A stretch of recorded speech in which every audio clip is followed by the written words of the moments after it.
பொதுவாங்க குடும்பத்துல ஒரு ஒற்றுமையான நிலை, குடும்ப உறுப்பினர்களிடம் பேசுகின்ற போது ஒரு சாதகமான நிலை எப்படி இருக்கும்னு பார்த்தீங்கன்னா, அதுக்கும் ஜாதக ரீதியாக சில கிரக அமைப்புகள் இருக்குதுங்க. எந்த ஒரு ஜாதகத்துல லக்னத்துக்கு 2ஆம் இடம் என்பது குடும்பத்தை குறிக்கக்கூடிய ஸ்தானமாகும்.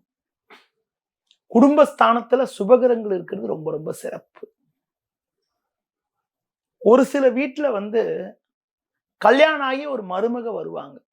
அந்த மருமக வந்த உடனே புதிதாக வரக்கூடிய நபர்கள் இருக்கக்கூடிய நபர்கள் எல்லாரையும் ஒரு சில இடத்துல நல்லா அனுசரிச்சு போயிடுவாங்க. ஒரு சில இடத்துல பார்த்தீங்கன்னா, யாரையும் அனுசரிச்சு மாட்டாங்க. ஒரு பெண் வந்த பிறகு குடும்பத்துல பிரிவினை, குடும்பத்துல தனி குடித்தனம் போறது, நிறைய பிரச்சனைகள்லாம் உண்டாகும். இதுக்கெல்லாம் கூட கிரக ரீதியாக கிரக அமைப்புகள்லாம் இருக்குது.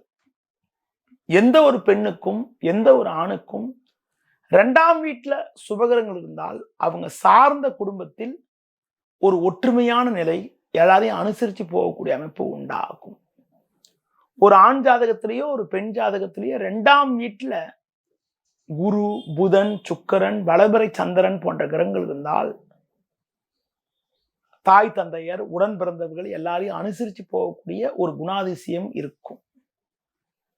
சூரியன் செவ்வாய் இருந்தால் கொஞ்சம் முன்கோபம் இருந்தாலும் பிரச்சனைகள் இருக்காது.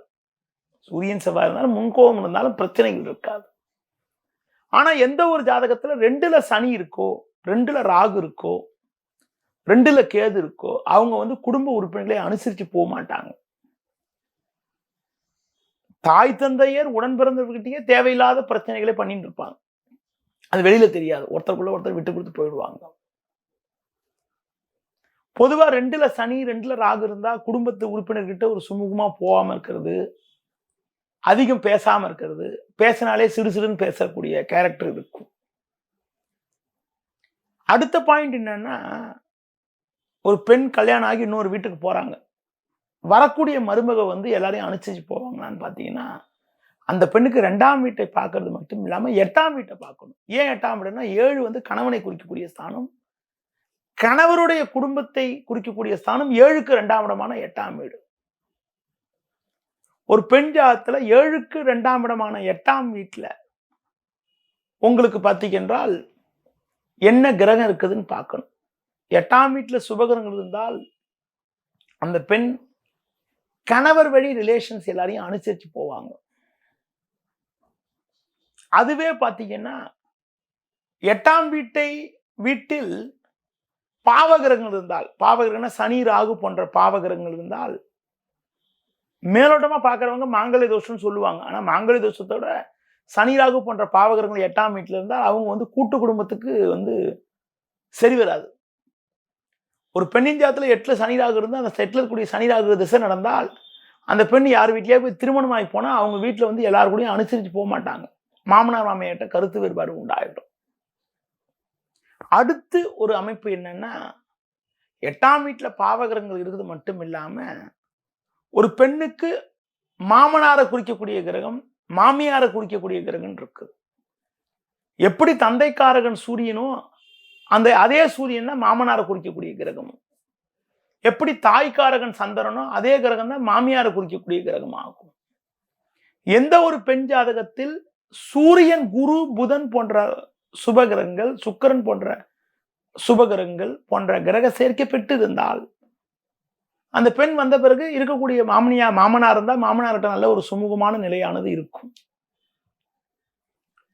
ஒரு பெண்ணின் ஜாதகத்துல சூரியன், ராகு அல்லது சனி சேர்க்கப்பட்டிருந்தாலும், ஒரு பெண்ணின் ஜாதகத்துல சூரியன் வீடான சிம்ம ராசியில ராகு, சனி போன்ற பாவகிரகங்கள் இருந்தாலும் பெரும்பாலும் திருமணமாகி சென்ற பிறகு அந்த வீட்டில் இருக்கக்கூடிய மாமனார், வயது மூத்த ஆண்கள் கிட்ட, அதாவது வீட்டுக்காரங்க அண்ணன் மாதிரியா இருந்தாலும் யாராவது இருந்தாலும் கூட அவங்க கிட்ட ஒரு ஒற்றுமையான நிலையானது இருக்காது, சுமூகமான நிலையானது இருக்காது.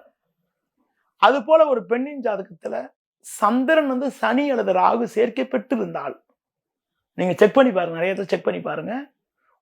ஒரு பெண்ணின் ஜாதகத்துல சந்திரன் சனி அல்லது ராகு சேர்க்கை பெற்றிருந்தால் அந்த பெண் யார் வீட்டுல போய் கல்யாணம் பண்ணி போனாலும், கல்யாணம் பண்ணி போன இடத்துல வீட்டுக்கார் வழி ரிலேஷன்ஸ், அதாவது மாமியார், வீட்டுக்காருக்கு அக்கா மாதிரி யாரா இருந்தாலோ, வீட்டுல வயசு மூத்த லேடிஸ் யாரா இருந்தாலோ, அவங்க கிட்ட ஒரு ஒற்றுமையான நிலையானது இருக்காது. அது வந்து நெறைய இடத்துல நெறைய ஜாதகத்த வந்து அனுபவபூர்வமா பார்த்திருக்கேன். ஒரு பெண் ஜாதகத்துல சந்திரன் ராகு சேர்க்கப்பட்டாலோ, சந்திரன் சனி சேர்க்கப்பட்டாலோ, அந்த பெண் அம்மாகிட்டயும் ஒரு ஒற்றுமை இருக்காது. மாமியார்ட்டயும் ஒரு ஒற்றுமை இருக்காது. கல்யாணம் ஆகி போற இடத்துல வயசு மூத்த லேடிஸ் யாரா இருந்தாலும் அவங்ககிட்டயும் ஒரு ஒற்றுமை என்பது அவங்களுக்கு இருக்காது. ஒண்ணொண்ணுத்துக்கும் கிரக அமைப்பு தாங்க. ஒவ்வொரு அமைப்பை கொண்டு தான் நம்ம பார்க்கணும். அதுபோல ஒரு பெண்ணுடைய ஜாதகத்துல உங்களுக்கு பார்த்தீங்கன்றால் வந்து சுக்கிரனோட ராகு சேர்ந்திருக்குது. அடுத்து பார்த்தீங்கன்னா வந்து உங்களுக்கு வந்து சுக்கிரனோட கேது சேர்ந்திருக்குன்னா, அந்த பெண் திருமணமாகி போற இடத்துல வீட்டுக்காரருக்கு தங்கச்சி யாரா இருந்தா அவங்க கிட்ட கருத்து வேறுபாடு உண்டாகும். அதே மாதிரி ஒரு ஆணின் ஜாதகத்துல செவ்வாயோட ராகு சேர்ந்திருக்கு, செவ்வாயோட கேது சேர்ந்திருக்குன்னா, வீட்டுக்கு மனைவி வழி தங்கச்சி மனைவியோட தம்பி மாரி ஆளா இருந்தா அவங்க கிட்ட கருத்து வேறுபாடு உண்டாகும்.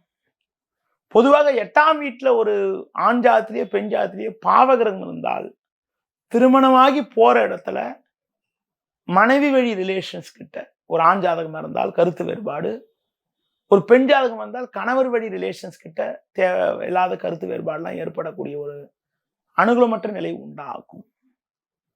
நெறைய ஜோதிடத்துல நெறைய விஷயங்கள் இருக்குங்க. நுணுக்கமான விஷயங்கள் இருக்குது.